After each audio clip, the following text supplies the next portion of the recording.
¿Qué tal amigos? Bienvenidos a un nuevo bimestre. Sí, nuestro cuarto bimestre a lo largo de este año.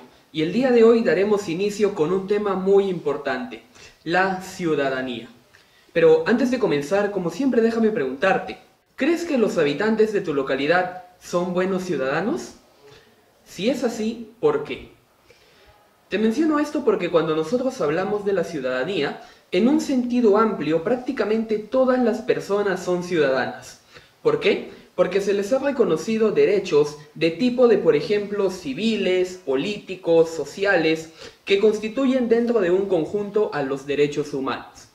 Pero entonces, ¿qué es la ciudadanía? El concepto de ciudadanía involucra dos nociones.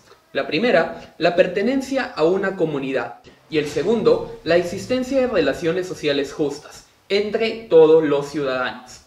Pero, asimismo, esta ciudadanía tiene características ya definidas. Algunas de ellas son, por ejemplo, la autonomía.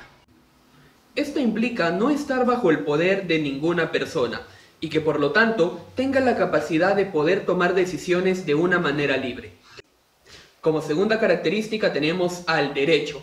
Este conlleva reconocer que todos y todas son personas con derechos y que por lo tanto tienen la misma posibilidad de poder ejercerlos. En un tercer punto tenemos a la pertenencia. Este supone poseer una identidad que nos hace sentir parte de una comunidad, en la que prácticamente todos y todas tenemos iguales derechos y también las mismas responsabilidades. Y por último tenemos a la participación. Esta consiste en involucrarse de forma individual o colectiva dentro de un espacio público. Entonces, ahora que hemos entendido qué es la ciudadanía, esta también se divide en dimensiones. Y para ser más exactos, se divide en dos dimensiones. Primero, hablaremos de la dimensión política. Y es que, a partir de las revoluciones burguesas, allá por inicios del siglo XIX, se fue reconociendo de una manera paulatina el derecho de la participación política, que en tal sentido el ciudadano puede ejercer derechos políticos, es decir, tiene por ejemplo derecho a votar, fundar, afiliarse o pertenecer a algún partido político. Pero así como tenemos una dimensión política, también tenemos una dimensión social. Esta está designada por los derechos sociales, que tienen prácticamente como labor el corregir las desigualdades que los derechos civiles y políticos no pudieron recomponer. Asimismo, la igualdad formal ante la ley no alcanzó para poder evitar las desigualdades económicas propias del desarrollo capitalista. Por ello es que surgieron los derechos sociales. Estos son, por ejemplo, el trabajo, la salud, la educación, la seguridad social, etc. Por lo tanto, esto representó un intento por poder garantizar un mínimo de condiciones de bienestar para el conjunto de la sociedad. Entonces, ahora que hemos entendido un poco acerca de estas dimensiones, ha llegado el momento de conocer acerca de las competencias ciudadanas.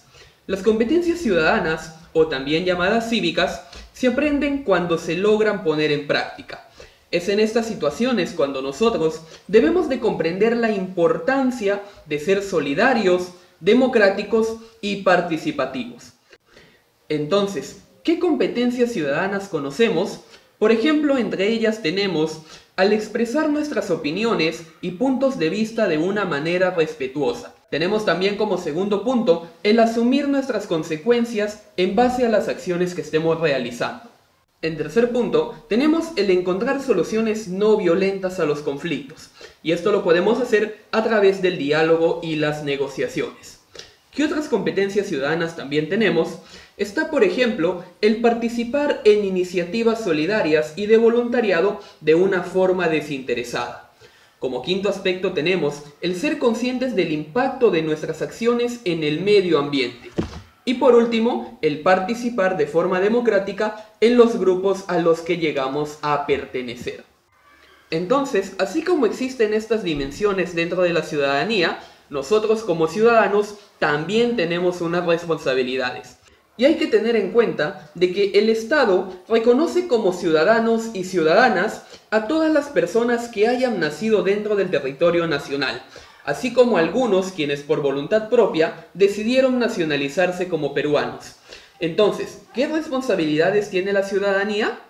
Por ejemplo, si hablamos de las personas Esta tiene prácticamente la obligación de exigirle al Estado la aplicación de las leyes, asimismo como el reconocimiento y la protección de sus derechos. Pero así como la persona tiene esta responsabilidad, el Estado también tiene responsabilidades. ¿Cuáles son? Pues en el caso del Estado, este a su vez tiene el derecho de exigirle ahora a los ciudadanos el cumplimiento de las leyes. Por lo tanto, cuando esto se ha establecido, podemos vivir plenamente en una ciudadanía. Es así como la ciudadanía plena consiste prácticamente en un espacio en donde poder expresarnos. Asimismo, tiene la posibilidad de dialogar y participar en elecciones cuando se lleguen a respetar las diferencias y sobre todo la información sobre los acontecimientos veraces. Entonces, ¿cuáles son algunos derechos que implican obligaciones? El día de hoy vamos a hablar acerca de 3. En primer lugar, tenemos a los derechos. ¿Cuáles son entonces los derechos que nosotros tenemos? Primero, elegir a través del voto a nuestras autoridades. También tenemos, por ejemplo, que ser elegidos para poder ejercer diferentes cargos públicos. Asimismo, disponer de los derechos civiles y sociales. Pero así como tenemos derechos, lógicamente también tenemos que tener deberes. Por lo tanto, ¿cuáles son algunos de nuestros deberes? Entre ellos está principalmente respetar los derechos de los demás, así como también, por ejemplo, respetar la ley. Tenemos también, lógicamente, que pagar nuestros impuestos y costear los servicios públicos. Y también, así como hay derechos y deberes, existen algunas ocasiones en las cuales se nos puedan aplicar restricciones. Entonces, ¿en qué momento se llega a suspender al ciudadano? Por ejemplo, por una resolución judicial de interdicción. Asimismo también por una sentencia que tenga una pena privativa de la libertad, o también por una sentencia de inhabilitación de los derechos políticos. Entonces, hasta aquí, mi querido amigo de primer año, hemos finalizado nuestra primera clase de este cuarto bimestre. Nos vemos en una siguiente lección. Hasta pronto.